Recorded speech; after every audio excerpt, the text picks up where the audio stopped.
Well, Giorgos Kosmopoulos is the director of Amnesty International in Greece. He welcomes the ruling. He says there are currently some 200 similar cases pending at the appeals committee.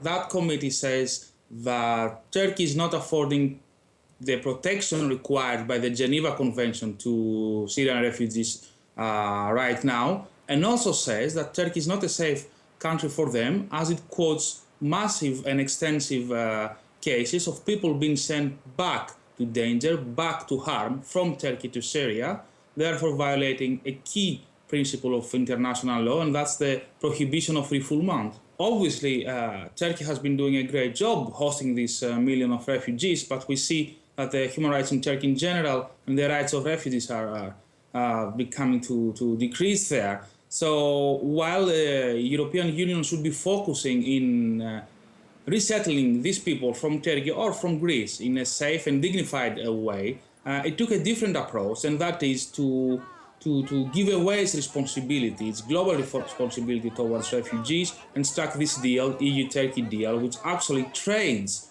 refugees in a legally flawed way, as the committee just said as well, but also in a morally flawed way, because simply is using refugees as a trade. And we understand that might be political motivation behind that deal. We know there's a lot of rhetoric and fear for refugees coming mostly from governments. We don't think that the public has the same opinion, and therefore we don't want to see refugee rights being trampled under political bargains, and that should stop.